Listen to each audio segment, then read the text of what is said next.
Hello students, welcome to the lecture on review of writing styles, and after this lecture we will be able to learn the following objectives. Explain the types of writing styles, describe tips for writing styles, understand elements of writing. Let's start with a brief introduction. Writing is a common requirement on the job and in post-secondary academic programs, especially in graduate school. To be successful in college and in the workplace, it is essential to develop adequate writing skills and to learn to communicate written ideas clearly and convincingly. Writing is a skill that improves considerably with practice and experience. Writing assignments in school or on the job take a variety of forms. Several dichotomies of writing tasks may be identified, including creative writing versus research papers. Types of writing assignments encountered in academia are research papers, literature reviews, critiques of visual and performance arts, creative writing, take-home exams, essay tests, applications for scholarships, grant proposals, theses, and dissertations. Let us now discuss the types of writing styles. There are 4 types of writings and writing styles that are generally used. Knowing all these 4 different types of writing, their usages are important for any writer. A writer's style is a reflection of his personality, his unique style, his voice, and his way to approach his audience and readers. Generally, there are 4 different types or styles of writing. Expository writing. Expository writing is a subject-oriented writing style in which the main focus of the author is to tell about a given topic or subject and leave out his personal opinions. Author furnishes with relevant facts and figures and does not include his opinions.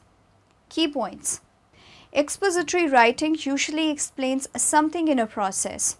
Expository writing is often equipped with facts and figures. Expository writing is usually in a logical order and sequence. Expository writing is about sharing information to inform or explain a topic to the reader by providing relevant details, facts, and information. Through expository writing, you, the author, make observations about the topic, show them to your reader, and by doing so, help to illuminate the topic for him or her. If you are successful, your reader will walk away from your writing better informed or with a deeper understanding of the topic. And if you do a really good job, your reader's interest may even be piqued enough to explore the topic further. Though the topics of expository writing are nearly endless, there are 4 kinds of expository essays that appear often. These are the definition, process, cause-effect, and opposing ideas essay. A definition essay provides a full explanation of a term or idea. It often includes a straightforward statement of a term or idea's meaning, examples, and other key information. It can also include an explanation of what a term or idea is not. A process essay provides a description of how something works, or an explanation of how to do something. It can take the form of detailed instructions, a narrative description, or a chronological accounting of events. The process it describes can be specific to one particular event, or it can be a general description that applies to many events. The cause-effect essay explains the relationship between 2 or more events. It may identify an event and explore the possible effects of it, or it may look at something that happened and try to explain its causes. The opposing ideas essay explains 2 or more sides of an issue. The goal is not to argue for one side or the other, but to fairly present all of the points of view about a topic. It is useful for informing someone about a contentious issue so that they can better understand why the opposing sides disagree.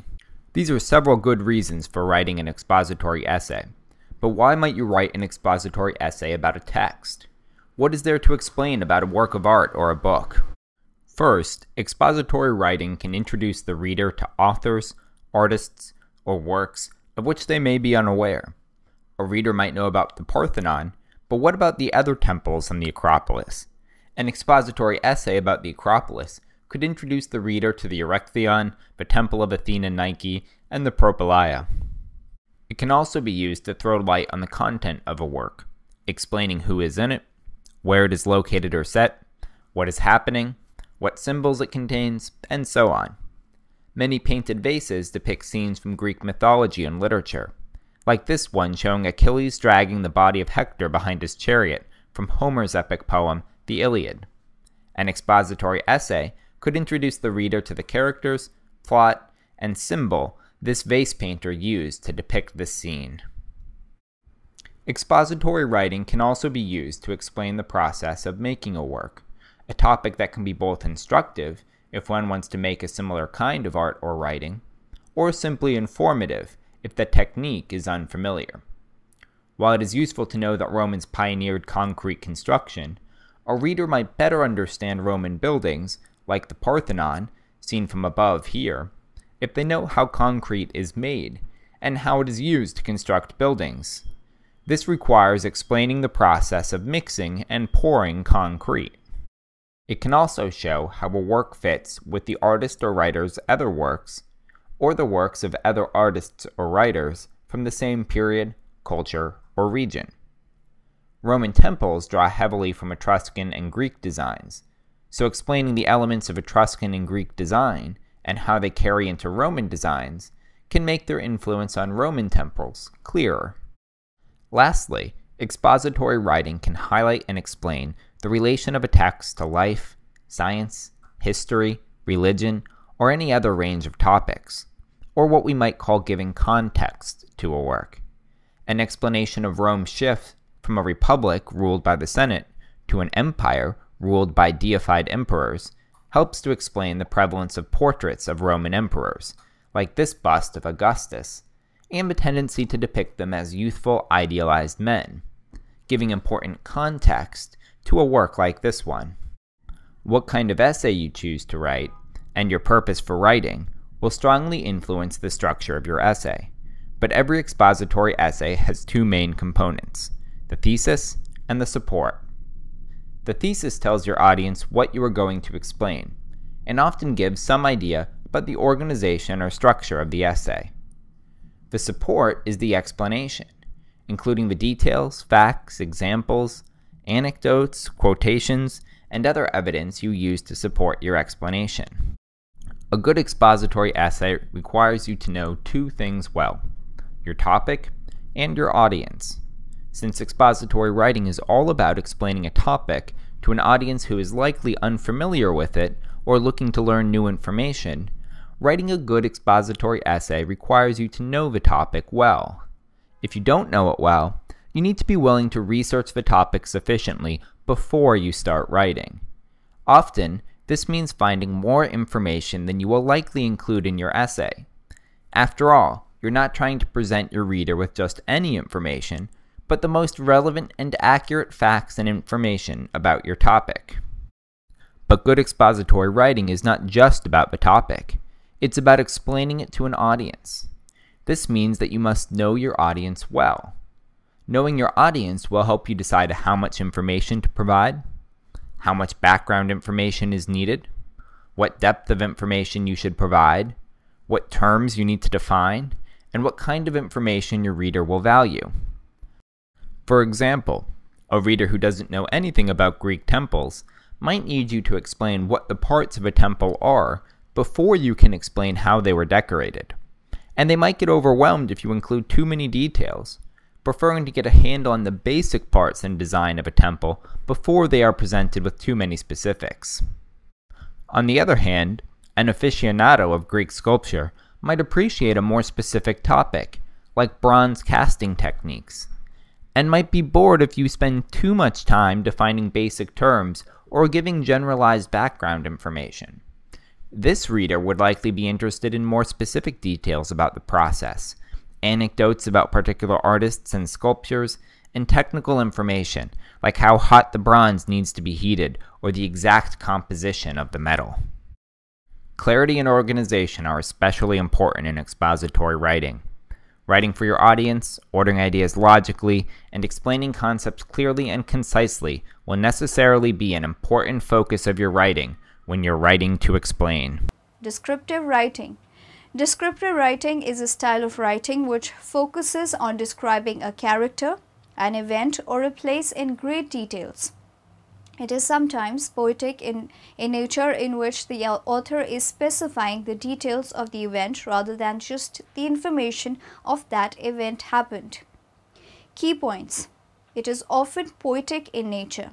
It describes places, people, events, situations, or locations in a highly detailed manner. The author visualizes what he/she sees, hears, tastes, smells, and feels. Persuasive writing. Persuasive writing, unlike expository writing, contains the opinions, biasness, and justification of the author. Persuasive writing is a type of writing which contains justifications and reasons to make someone believe on the point the writer is talking about. Key points. Persuasive writing is equipped with reasons, arguments, and justifications. In persuasive writing, the author takes a stand and asks to believe his point of view. It often asks for a call and action from the readers. Narrative writing. Narrative writing is a type of writing in which the author places himself as a character and narrates the story. Key points. In narrative writing, a person being a narrative tells a story or event. Narrative writing has characters and dialogues in it. Narrative writing has definite and logical beginnings, intervals, and endings. Inverted pyramid style. The inverted pyramid style, also known as front-loading, involved including all of the most important details which we hope to introduce over the course of the article in the first paragraph. This technique is particularly important for web writing, where audiences have low attention spans and readers more often scan rather than read entire articles. Newspaper style. News in newspapers is written so that it may be edited from the bottom up. As old editors like to say, a page form is not made of rubber. It will not stretch. What does not fit is thrown away. Historians trace the inverted pyramid, which is not the traditional style of British or other foreign newspapers, to the American Civil War, when correspondents, fearing that the telegraph would break down before they could finish transmitting their dispatches, put the most important information into the first paragraph and continued the story with facts in descending order of news value. Radio style. The radio newscast must be consumed sequentially, that is, the listener does not hear the second story in the newscast without hearing the first story. The eighth story waits on the first seven, which means in practice that all seven are chosen to be interesting to a significant number of listeners and are presented at a length which maintains that interest. Television style. Television news style is much like radio news style. For a viewer can no more return to a group of facts than a listener can. The viewer, like the listener, does not always focus on what the newscaster says. Television news adds further complexities when pictures join the words, that is, anchors or reporters deliver what is called a voiceover. Now we shall discuss the tips for writing styles.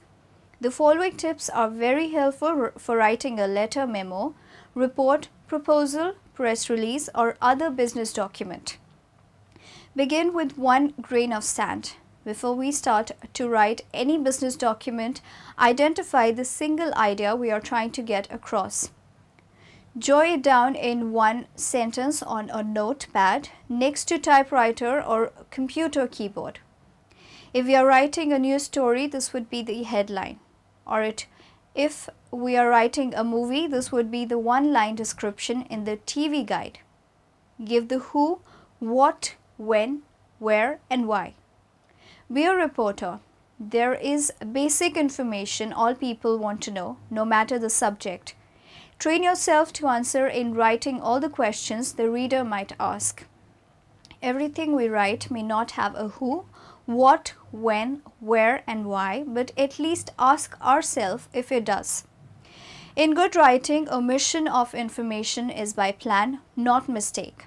Step up to bat and take a few swings. All writers have asked, how do I begin? We begin by switching our brain into a writing frame of mind. Athletes often develop rituals to signal to their brain that it is time to perform. Baseball batters dust their hands with dirt, dig in their heels and take practice swings. Tennis players bounce the ball a few times before winding up for the serve. Try some of these rituals. Deep breathing, close eyes and take several deep breaths to center the mind. Listen to breathing. Shut out the ringing of the phones, the conversations of co-workers and the buzz of computer. Visualization. Close eyes and imagine we are staring at a black billboard in a snowstorm. The purpose of this trick is to clear mind of thought, to wipe the slate clean. The mind cannot stand a clean slate and begins to compose. Affirmation. Look in the mirror and say, "Good morning, writer." Repeat this until we believe it. Rituals.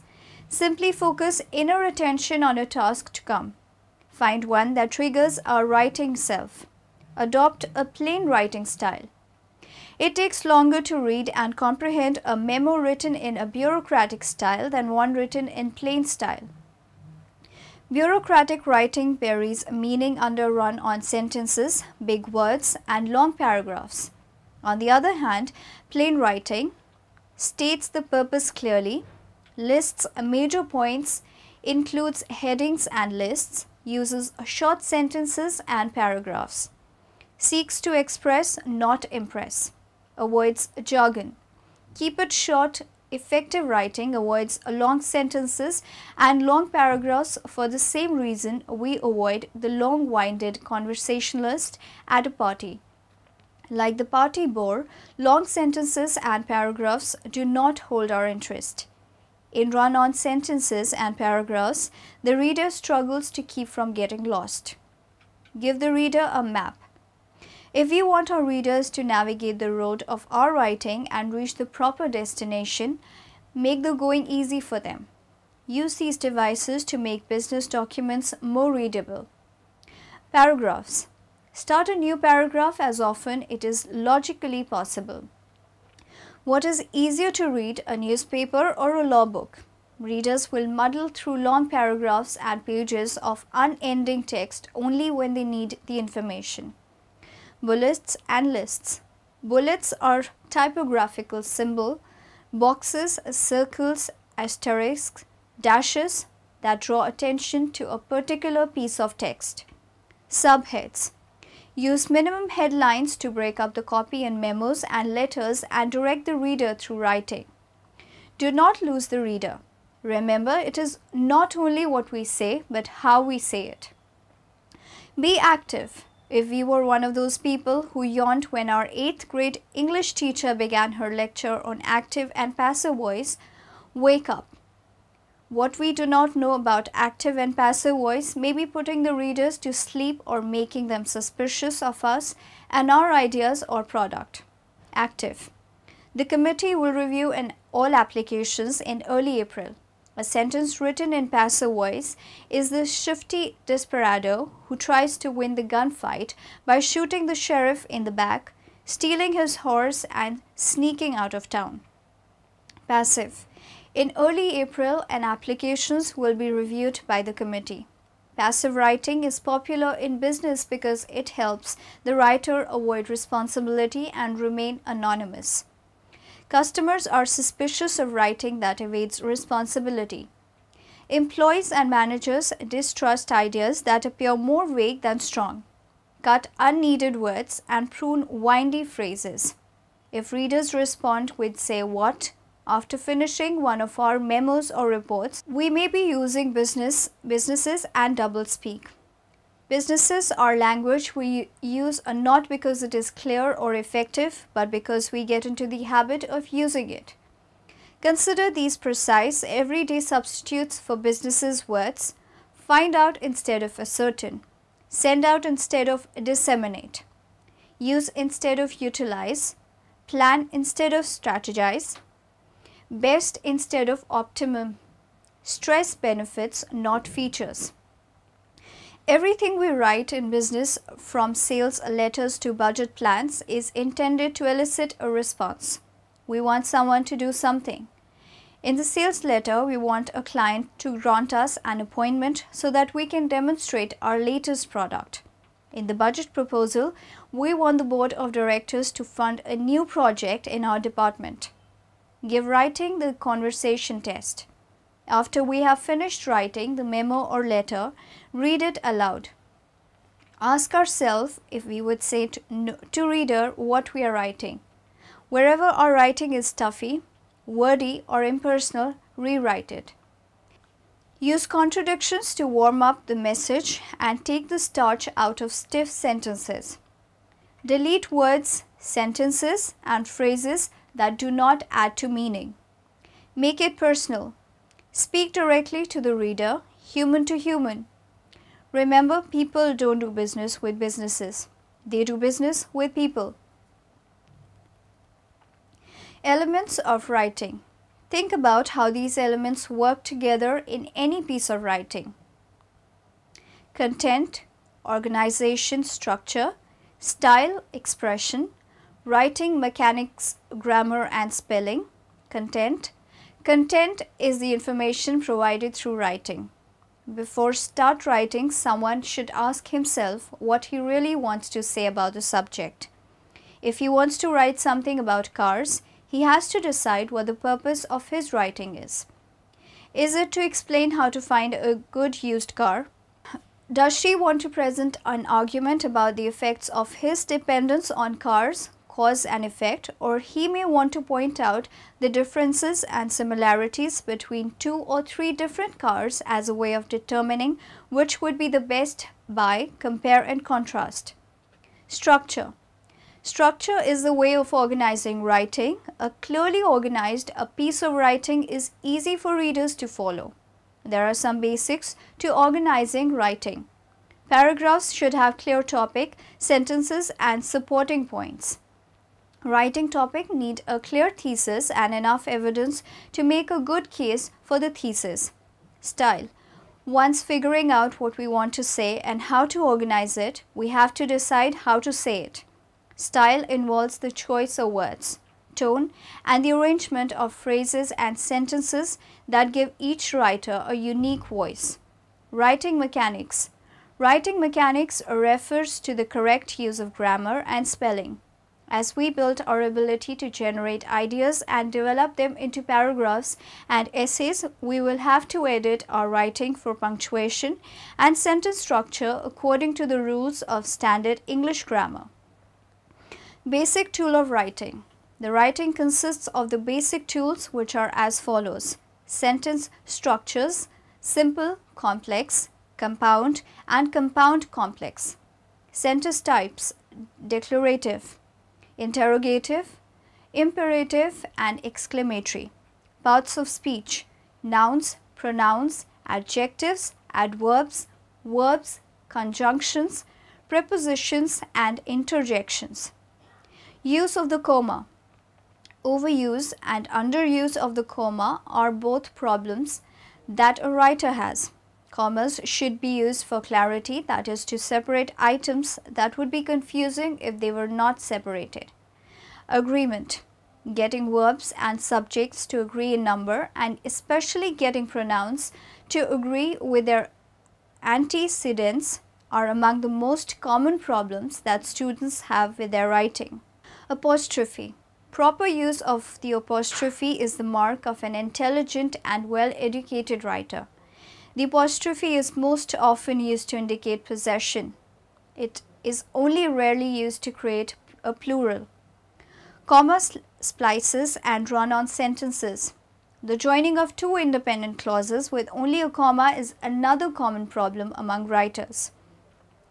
Students should learn that for 2 independent clauses to be joined, they require a comma and a coordinating conjunction or simply a semicolon. Spelling. The rules of spelling are important to learn even at this stage of a student's development. 4S of communication. Communication is an exchange of facts, ideas, opinions or emotions by 2 or more persons. It is the process by which information is transmitted between individuals, organizations. The 4 S of communication are as follows: shortness, simplicity, strength, sincerity. Shortness refers to the message that can be made brief. Verbosity should be avoided, and then transmission and comprehension of messages is going to be faster and more effective. Flooding message with high sounding words does not create an impact. Simplicity. It is used both in the usage of words and ideas, reveals a clarity in the thinking process. It is normally a tendency that when an individual is himself confused, then he tries to use equally confusing strategies to lead the receiver. Strength. The strength of a message emanates from the credibility of the sender. If the sender himself believes in a message that he is about to transmit, there is bound to be strength and conviction in whatever he tries to state. Half-hearted statements are understatements that the sender himself does not believe in add a touch of falsehood to the entire communication process. Sincerity. A sincere approach to an issue is clearly evident to the receiver. Suppose there is a small element of deceit involved in the interaction or on the part of the sender. If the receiver is keen and observant, he would be able to sense the make-believe situation and business transactions. Now in the end, let us summarize what we have learned in this lecture. The inverted pyramid style, also known as front-loading, involved including all of the most important details which we hope to introduce over the course of the article in the first paragraph. The inverted pyramid writing style has its roots in traditional media dating back to the time of the telegraph and early days of the newswire. The reading of a newspaper matches bottom-up editing. The reader's eye scans the headlines on a page. The radio newscast is to be consumed sequentially, that is, the listener does not hear the second story in the newscast without hearing the rest story. Television news style is much like radio news style, for a viewer can no more return to a group of facts than a listener can.